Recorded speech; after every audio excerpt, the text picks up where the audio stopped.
Hello, dear friends, my lovely audiences. Welcome to the show, Jack Chow on the East West Show with ICTV. Today we are talking about the problems right now we have on hand. That is, we have at the border a caravan attacking us, or somebody trying to take care of. Still, there are some on the road, right? And the second subject is that automatically leads to another category of our immigration reform. Where are we, immigration reform? What can we or cannot expect? With me in this subject is my good friend, a wonderful attorney, Miss Chang Beyond Bark, Hua Chang. You're welcome to the show. Thank you. All right, very good. I like your dress. It's a holiday season. It's a holiday season, right? Yeah. This is very Chinese, isn't Yes, it? Right, yes. very good. So, what is the caravan situation now?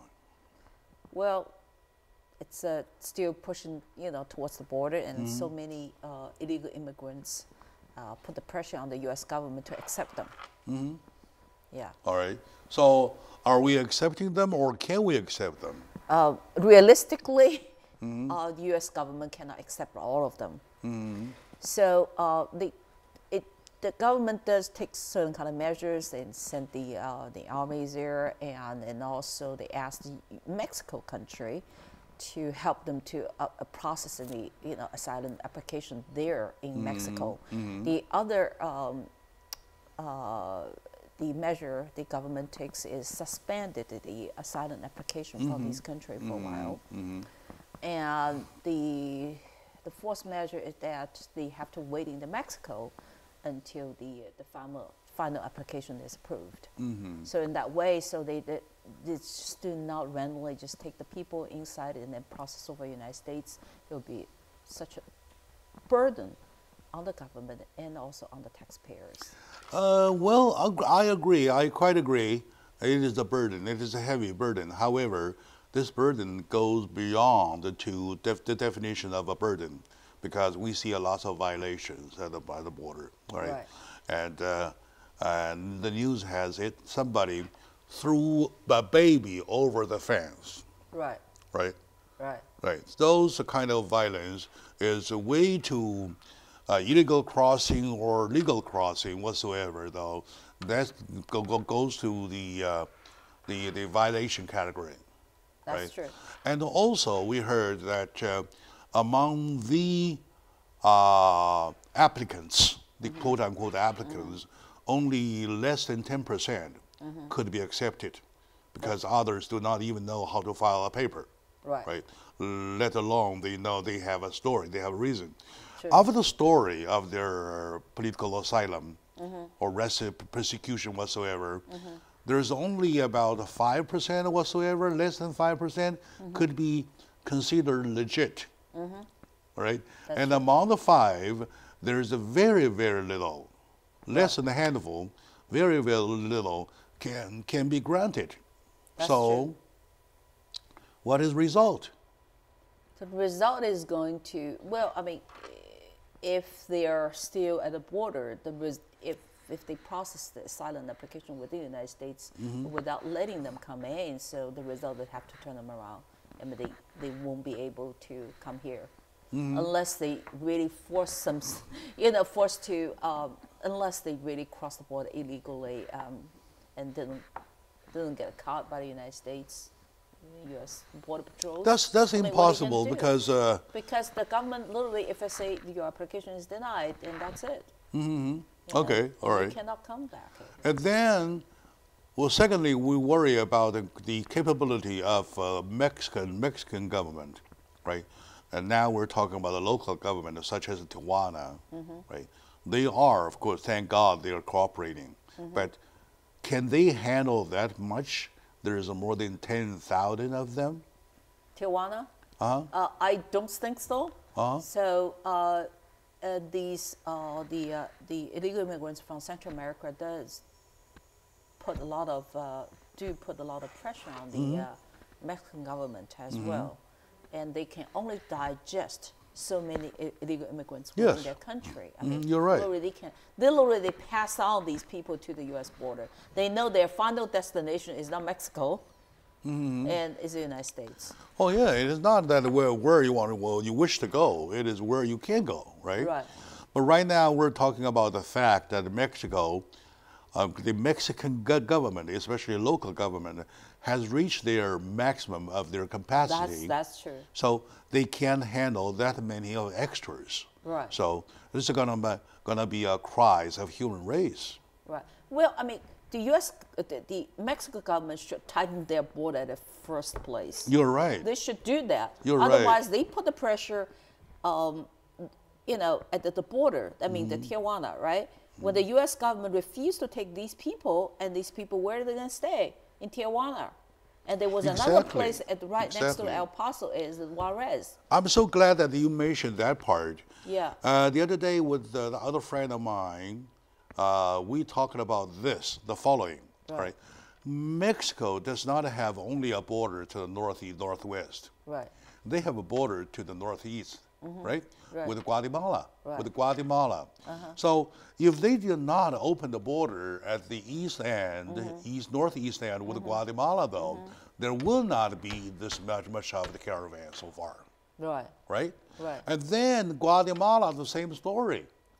If Guatemala did not open their east border with Honduras, there wouldn't be even the whole thing. Right. So now, for these three countries, Honduras, Guatemala, and Mexico, to do the stupid thing at the same time, there must be something behind. Do you have a take? Well,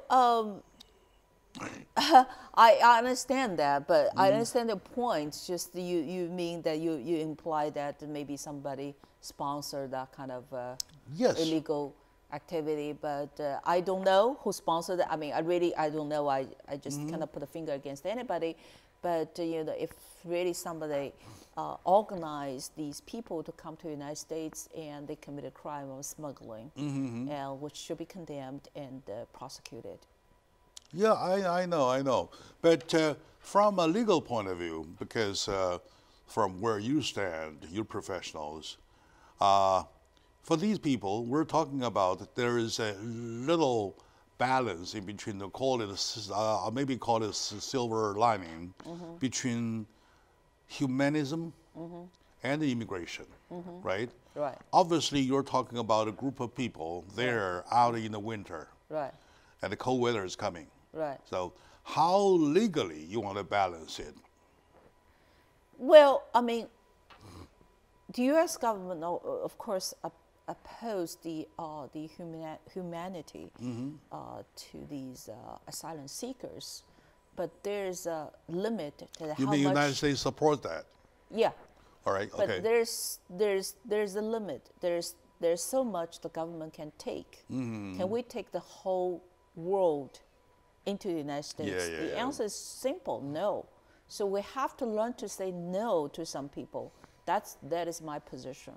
I mean, if they do, they have a very terrible situation, whatever it is. But there are so many countries that, you know, have problems that the United States government cannot take it. I believe they should put I mean, already right now there is a quota, but I didn't check how much quota for the asylum. But then, you know, if we use the quotas, that means though every year the U.S. government can only take a certain amount of people at 1 year, and to allow you to apply for asylum and get approval. I see. All right. It is obvious. Take me myself, for example. I used to be very pathetic to the situation, to anybody who is asking for asylum whatsoever, or run away from persecution whatsoever. Those are, by nature, it's a pathetic cases, right? However, you're talking about numbers. Right? If there is 1 or 2, 100 or 200, probably we can do it, right? You're talking about tens of thousands, though. It's almost a movement. It's also a movement, almost a riot or something. In that nature, we really have a bigger problem. And on the other hand, like I said, They need food, they need water, they need shelter, they need warm clothing, they need everything, even medical attention, because pandemic might happen, right? So, well, it looks like we really have a big problem. However, that problem is well, I would say orchestrated. Orchestrated. That's true. Right? Somebody used the word orchestrated. So let's take a short moment now. We come back.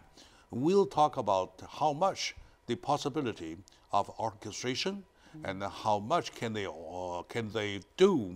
Can they succeed or can they not succeed? Let's be back after this short break. Stay with us. Good.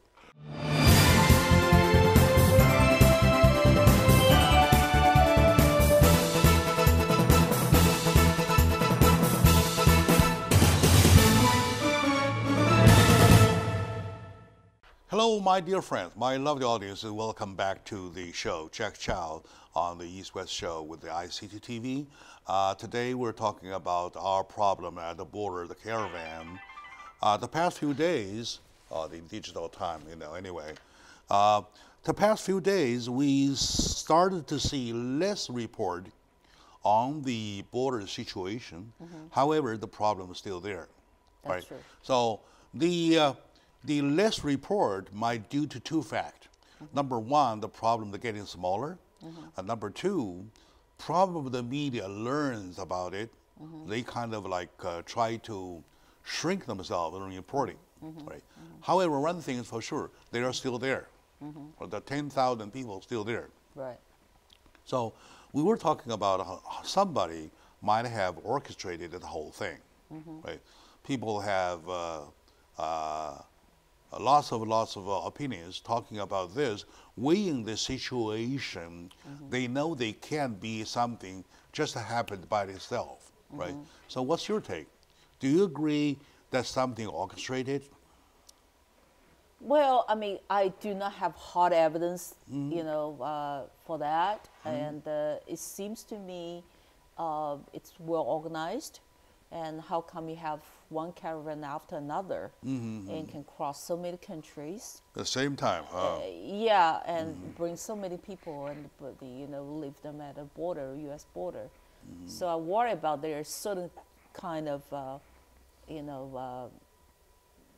organization for breaking the U.S. law. But I do not have evidence. I don't know who did it. And how they do that, I have no idea. But it's so wrong to organize these people and dump them at a border. It's a really bad situation. all right. It is almost sure because you mentioned about evidence, right? Right. Evidence sometimes can be in the form of not only hard evidence, some other phenomena can be taken as evidence, right? Some of the caravan members, they even have a credit card, a Visa card, right? Okay. They are so poor, they sound so down to whatever, right? So where did they? Who give them the credit card, right? Which bank will give them the credit card? Right, that's true. So the credit card is a prepaid credit card. Oh, okay. Prepaid, right? Now, prepaid, who prepaid it? Right. Right? There must be somebody, not God. Right. Who prepaid it? So this very who are the ones behind it. Right. Do you think that can be taken? I mean, in law term, suppose we're in court, right? So you're asking me for hard evidence. I give you the story of the credit card, right? So do you think the court would take that as evidence? Well, I mean, I'm not the judge. Yes, I mean, suppose the judge can look at it, who paid for it, and they can find the evidence that. Suppose if you're attorney representing the parties, right? Right. All right. So would you consider submitting the credit card as your evidence? Yes, I will. You will, right? Yes. Good. That's good enough. Yeah. That's good enough. All I need is a professional opinion from attorneys at law to say that can be something that has no other explanations. That's true. Right? So I'm persecuted. I'm running away from my life, right? I'm homeless. I'm moneyless. I'm penniless. I'm everything. True. So all of a sudden, I show a credit card. That's strange, right? Yeah, that's okay. Good. That sounds strange. Okay. Also, there are lots of people asking. I know you're busy. I gotta ask my question in a very compact way, asking about the timing. Looking at the timing in the United States, the 2020 election has almost started, already started, right? So, all of a sudden, like a flood, gushing into the United States. Well, we had that problem in the past as well. Yeah, huh? We do have that kind of problem in the past. Do you think that's related with U.S. politics? I don't want to be speculative. That's the legal you don't want to term. speculate, right? Yeah. So suppose if you once again from your personal point of view, how do you read the situation? Well, I repeat it again. I don't want to be speculative. I mean, maybe you don't agree with me, but that's my short answer to yours, to your question. So, but I do believe whoever did it, whoever organized it, and should be brought to justice and should be prosecuted. All right. Okay, now let's do something like this. I know that you attorneys hate the word speculation, right? Let's do little kind of like people, well, average people, we guess. We don't speculate, we guess, right? So if somebody has orchestrated behind the scene, right? Would that be somebody from inside the United States or outside the United States? That's a pure speculation. I'm sorry, I have to say that. Yeah, I really, I was participating in the depot all the times, and there was one warning against the witness that do not speculate. That's a wild speculation. All right, you must be a good student in law school. I'm sorry, I just try to stick to my ground. Anyway, all right. So now the last thing about humanitarianism from that point of view. How do you think what the United States can do to aid with the problem, to have it under control? I believe that none of the countries, Honduras, forget Honduras, they cannot, that's the whole thing, right? Where it come from. Guatemala, especially Mexico, they do not have the money to do it, right? So United States must put up the money because there's something on our hand. Right. So that's now, true. And there's a saying that when something happens on that kind of large scale, it is not only United States problem, it's United Nations problem. Do you agree with that, please? Well, it should not be U.S. problem. That's I agree with that. It should be a UN problems because, I mean, refugee issues is an international issues, so it should be dealt with internationally. And you cannot expect the United States to take in all these immigrants, asylum seekers, or refugees. And so I believe that really the fundamental way to solve these issues is stabilize their home country's economy so they will not leave their home country. For the first place, that's the very way to solve these issues. I believe the U.S. government, Canada, and Mexico can work with these Central American countries to figure out a way that these people can stay in their home rather than migrate out and put the pressure on the other countries. Of course, they're running out of Honduras. It's too late to come back to Honduras. I know that, but before these have come out, they will not come. Otherwise, they will not. And then also, I expect our neighboring countries that Mexico takes its own responsibility to digest some of the refugees or do some work to prevent these refugees from going through their country. This time, I believe. We're now talking about majorly two countries, Guatemala and Mexico. Right. Mexico is where they end up with now is Mexico problem. Right. So it is neither a problem of a totally United States problem, Right. nor it is that one of Mexico. Right. It is a human race. It's a global problem. Right. So look at the what's happening in France. Look at what's happening in Germany. I believe people are learning lessons, looking at what's happening over there. Well, I mean, Once you let those Yeah. people in, though, no. you better be careful. Am I right?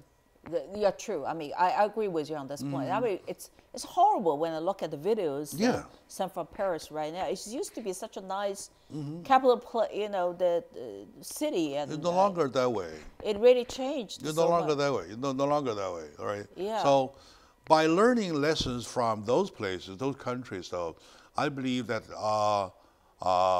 United States really Should be want to do cautious. something smarter, right? Yeah. Okay. Speaking of doing things smarter in a smarter way, though, how do you comment on Donald Trump's dispatch of military personnel to the border? How do you comment that? Maybe he should send the cops or the border patrol people rather than the army, All right. because what do you expect the army to do, shooting at them or something, right? So you cannot do this, but if they should recruit more border patrols, more police officers to protect the border, and that's my opinion. Thank you for your opinion, because you and we agree on that, because that's exactly what I agree. Right. If he turned around saying that, all right, he may say he may send 200,000 or even 400,000 of the border control agencies. That's no problem. That's within the power of the United States president, right? Military personnel sent there who are fully armed. What are you sending them for? Can you shoot? You cannot shoot. And then by the action itself, though, you elevated the level of the problem. That is a failure, Right. isn't it? Yes. All right. Now, talking about failure, though, whoever orchestrated the whole thing, they are waiting for Donald Trump to make that kind of failure. Do you see my point? Yeah, I do see a point, but Donald Trump, is Donald Trump. He makes his own decision as well. I mean, Okay. he Anyway. got to be responsible All right. for his. That's probably the his best decision. conclusion, that Donald Trump is Donald Trump. All Yeah, right? that's Okay. it. All right, my friend, with me, attorney at law Chang Byung-Park openly and directly points out the problem, and I appreciate her frankness and to point out those problems. Let's take a short moment out. We will come back to continue to see what are we doing, what is our status quo on the immigration quote-unquote reform that's been on the board for so many years. Stay with us.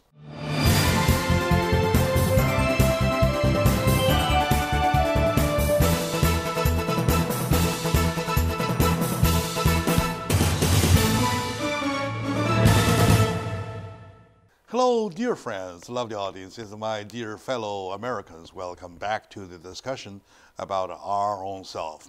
We're talking about we have one problem at the border, that we're facing an influx of illegal immigrants, call them refugees whatsoever. And we would wish that our government will handle them one by one, sober-mindedly, correctly, by not making any more mistakes like what the Europeans is having now. Okay. On the other hand, looking inside of the United States, though, what is the status quo of our immigration reform? Well, I do not believe the U.S. immigration reform can go anywhere at the time being, and the general trend is be more restrictive, and they scrutinize these applications more than ever. Well, I mean, that at the different levels and to different visa categories. Let's say you want to apply for a B visa, B1 or B2 visa, you want to come to the United States, they're likely to say no to you if you violate the immigration status in the past. Let's say you're a student, you failed to study in the past, and you come back, you will say, I want to be a student again. Your visa probably will get denied. And I have a case, actually, somebody called me last night, and he got a green card from the EB-5, and then because he didn't spend much time in the United States, so the custom officer tell him to give up his green card status. He said he can come back on the B2 visa.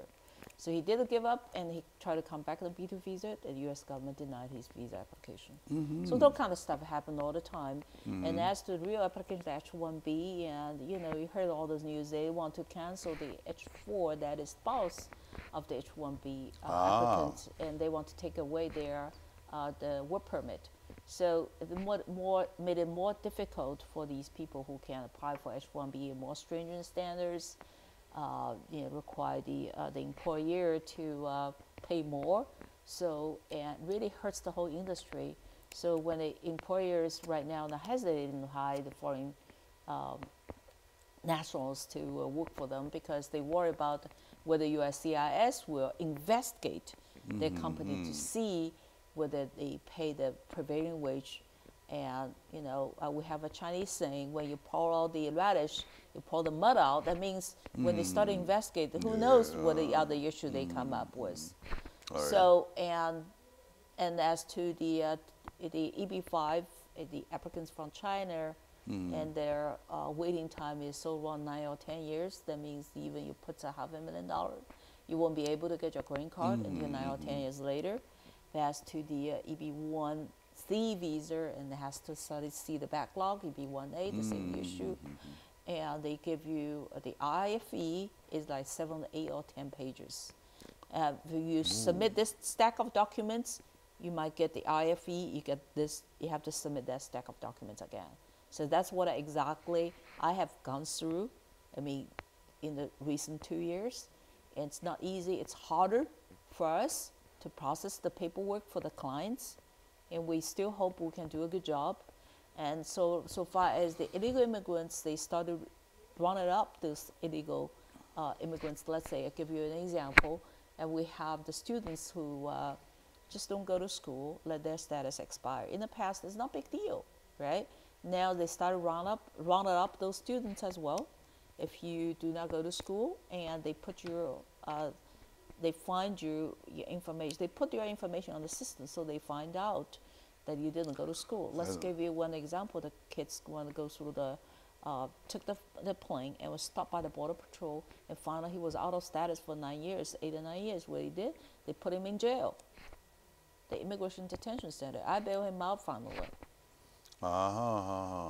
In other words, I thought we were talking, or we were about to talk about the comprehensive immigration reform. No, don't ever worry about it. I even not only that is not being touched, but the fact that to the normal handling of visa cases has been tightened. That's true. Am I right? That's right. So, such as the EB-5, such as the H-1B, and whatsoever, there are many others, all kinds of visa categories. No wonder. I have a friend, he is a filmmaker, and he is granted to the green card to the United States as what you call a special talent, people with special talent. We call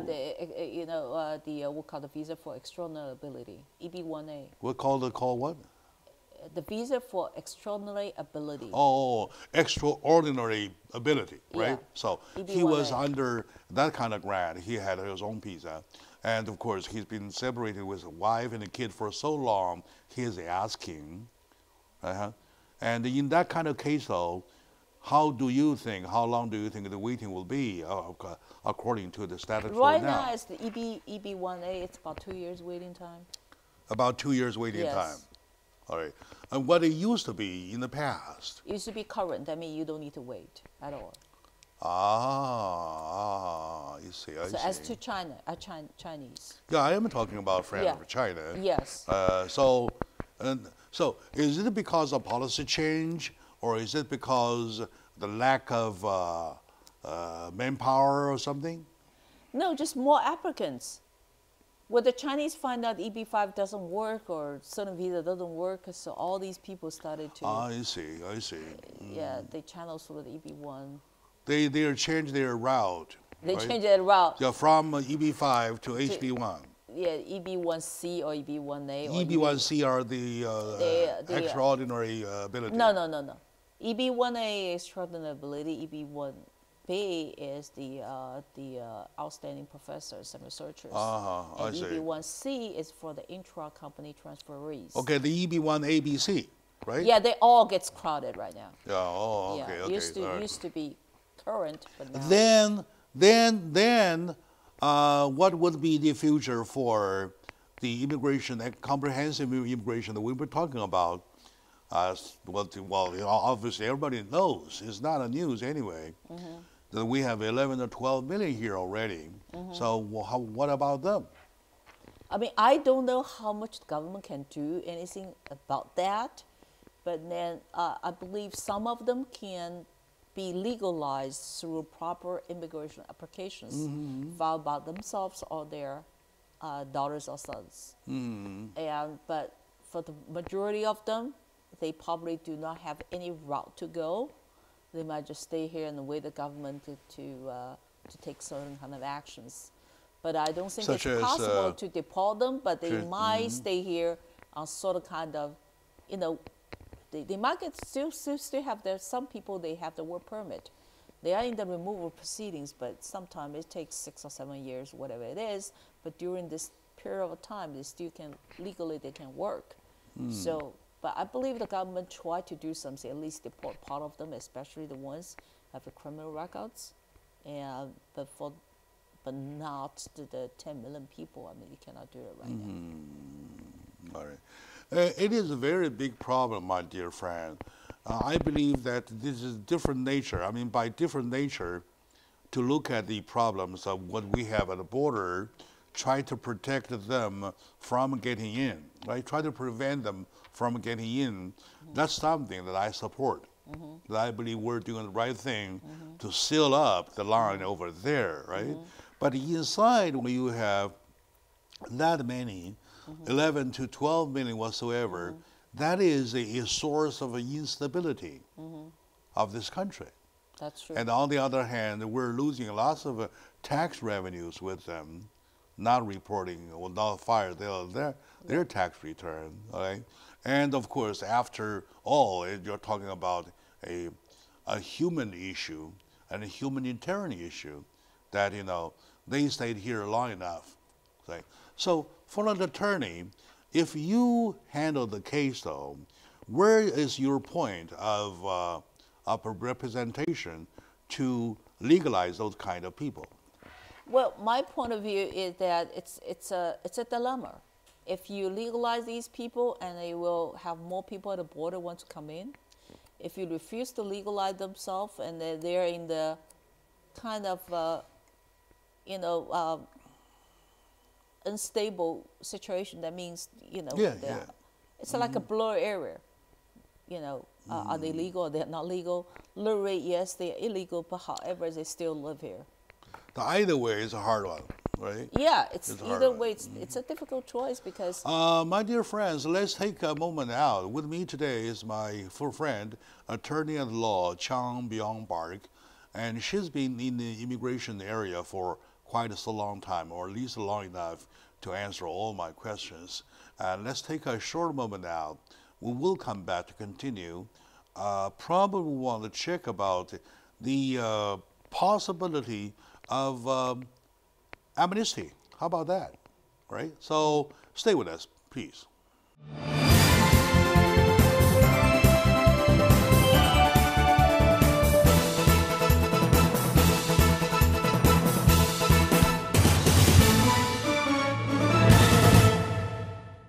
Hello, dear friends. Welcome back to the show. Check Chow on the East West Show with G&E TV and with ICT TV. With me today is my friend Chang Byung-park, attorney at law for immigration. Once again, welcome back to the show. Right? Okay, now down to the last point though. Unless we take some big action, big action, right? When I say big action, I say both at Reagan time, Ronald Reagan time, and George H.W. Bush time, they did the amnesty, right? Or at least asylum whatsoever thing, right? So that gave some pass to the, back then, the quote-unquote illegal immigrants, right? So do you believe, or do you think, as an attorney, do you think it is time we do it now, we do it another time, or do you think, how do you comment on the whole thing? You mean the amnesty? Yeah. Well, my comments that, you know, we did have amnesty in the 1980s that brought in, legalized a lot of immigrants. And so actually in December 2000, right around April 2000, before the April 30th, 2001, the U.S. government also come up with another set of rules, and we call it 245I exemption. That means we'll allow these people who have filed approval petitions before, if they're still in the United States, and they can adjust their status even they come here illegally. So, but after these two, you know, measures passed through, and we see a significant amount of increase of immigrants, and also that attracts more illegal immigrants come here. So I doubt whether at this, you know, that kind of environment right now we're in, I really don't think there will be an amnesty or any amnesty in the future. I just don't think so. You don't think so? I really don't think so. Looking into history of the United States, though, we have to convince ourselves that we are a country by the nature of immigrants, by the nature of immigration. Every now and then, we have to give them a pass to certain numbers of them to make sure that we have enough in the workforce, right? We have balanced the population, or so on and so forth. And this is it's not something we should do or should not do. It is something we want to plan on doing it. So, do you think it is right now for right thing to do for the United States to give amnesty to the 11 million of them, so that we get rid of the big pressure upon us? Well, I realize there's a big pressure on us, but I really do not think there will be an amnesty at the time being. I just don't think so. And, you know, now I'm dealing with the cases and getting more and more difficult. And these people, the government just want to deport people. And think about that. And at least right now, at the time being, I don't know who is the next president for the year 2020. And it all depends on who will become the president. And then probably we can guess whether there will be any amnesty again at that time. But the timing from now to year 2020, I don't expect to see any kind of amnesty. They might take some temporary measures. Let's say we'll allow these people to have some kind of working visa, and they can have a social security number or driving license so long they're in the United States, so they can do some kind of stuff. But they won't give them any status. I don't think the government should give them any status other than give them a work permit or the social security number, so they can file their own tax, and they can buy the insurance, they can do something. But that doesn't mean the U.S. government will encourage these people to stay in the United States illegally, or come here illegally first and then stay here forever. And that's not sort of kind of signal the message the government wants to send to. Well, it looks to me something very hard to understand. If you're saying that Donald Trump is a president that is non-immigration proactive, back to Obama, he was the same thing, right? And I recall there was time, and this was, after all, is not a political issue. If it is a political issue, well, we will see different result. Back then, we had a time when both houses, the House of Representatives and the House of Senate, were in the hands of Democrats, right? That's true. And back then, nothing was done. Nothing was done, right? Now you're starting talking about another period when both houses were in the hands of Republicans, right? So nothing was done either. Right. Right. And it wasn't until this past election, midterm election, did one house, such as Senate, go to the hands of Democrats. Now, even worse, not what, they are half and half now. They're half and half now. The Republican takes the majority at the Senate, and the Democrats takes the majority at the House. No. The other way. The opposite way. The Democrats takes majority of the Senate. No. No? I mean, after this election, no. No? No. The Senate's there are more Republicans in Senate, and the more Democrats in the House. That's after this election. Yeah, that's no. Either way. Okay. Anyway, we'll find out later. I'm talking about one and one, right? Each party that has one house, right, controls one house. Right. So That's true. do you think this is even better than one party with both houses? So, in other words, my question is that do you think that gives them a chance of having something worked out with the comprehensive immigration reform? Well, I mean, I expect the Speaker of the House that can work closely with Trump and come up with kind of a solution that's compromised by the both parties. That's what I expect. I always expected the both parties need to compromise something in order to make some achievement. So, in other words, we're not expecting any change or any big move.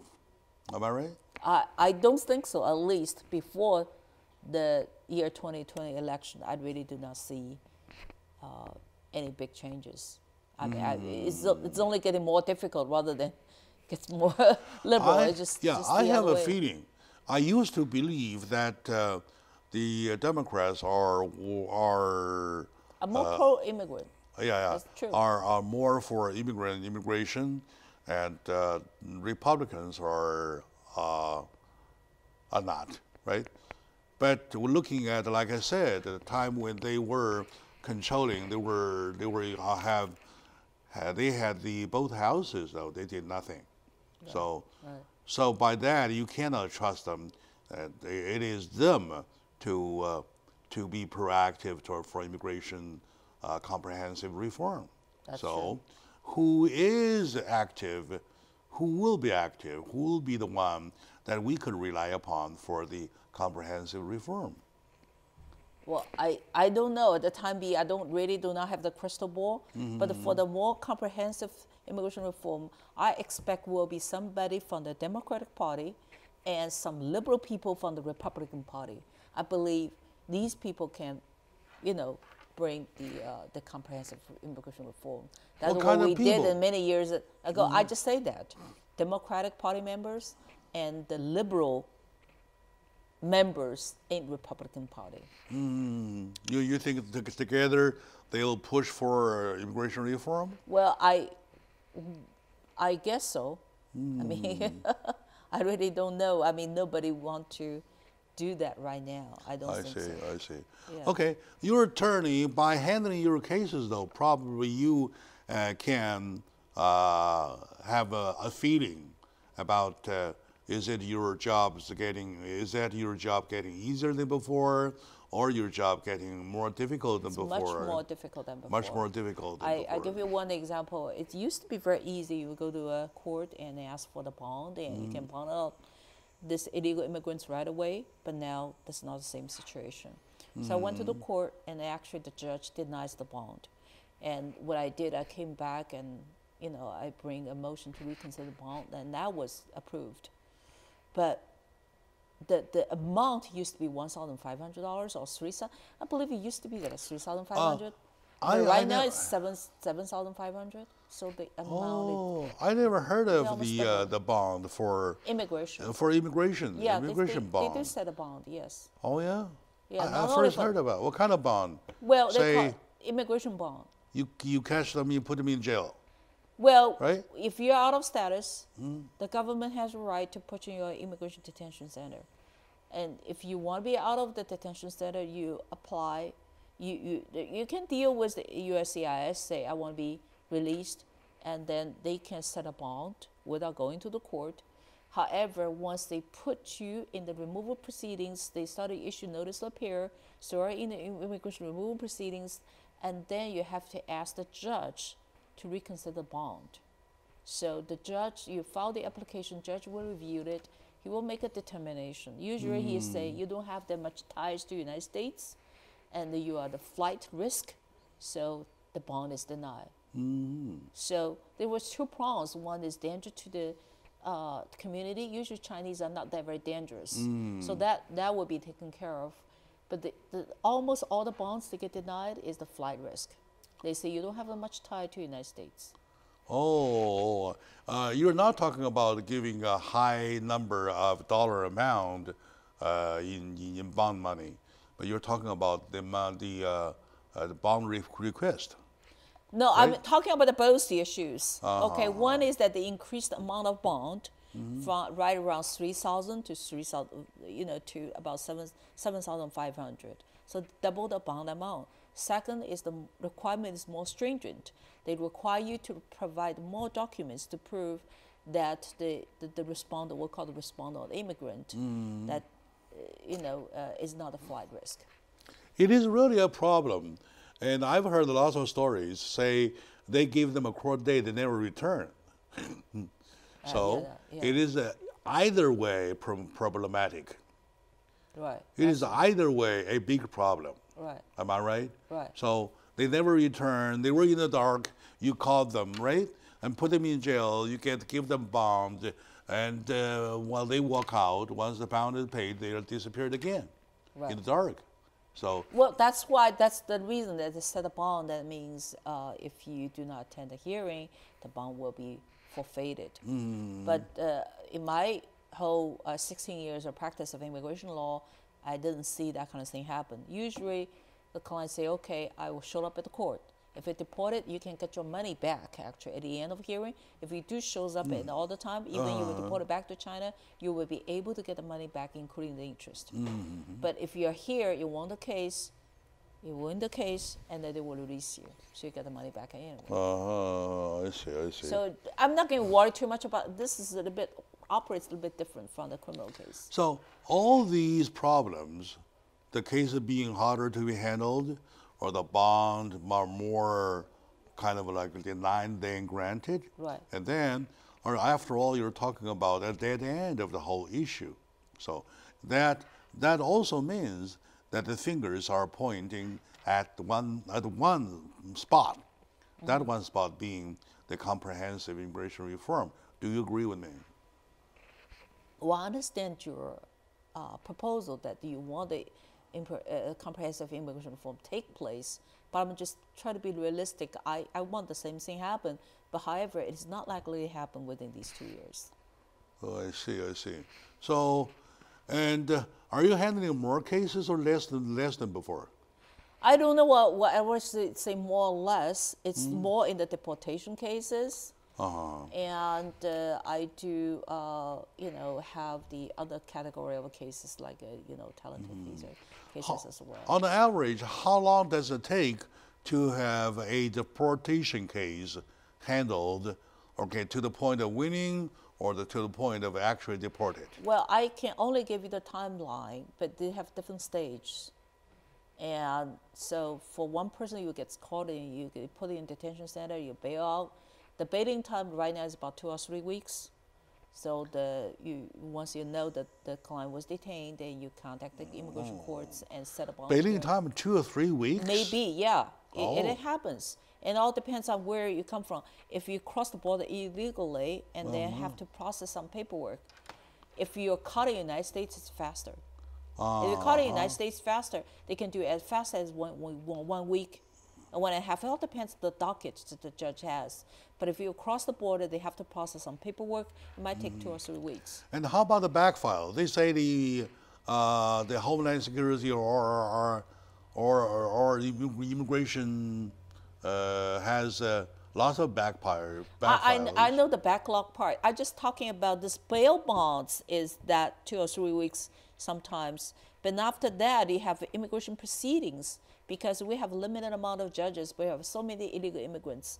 Their paperwork need to be processed. So we are talking about 2 or 3 years to go through the immigration courts. And then after that, if they appeal again, another year and a year and a half in BIA, Board of Immigration Appeals. And then after that, you might have 1 year or 2 years, Ninth Circuit or whatever, the circuit courts.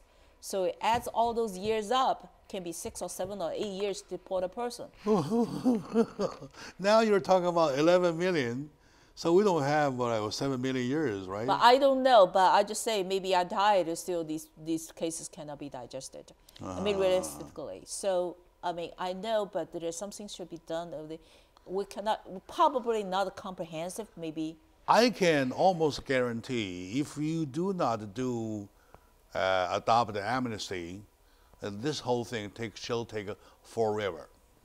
Yeah, well, I mean, they should do something. We should not call it amnesty. Maybe some measure should be taken. At least will allow them to work. Of course, I don't care. I don't care how they take care of the problem. Yeah. They must take care of the problem. That's it, right? Right, that's true. Okay, anyway, so it looks that we run into a dead end. We had no answer to that question. My dear friends, lovely audiences, a little over time, but we're still happy. With Chang Byung-Mark, attorney at law, we got most of the questions answered. So thank you very much for watching. And to Chang, thank you very much for sharing. Thanks. All right, bye.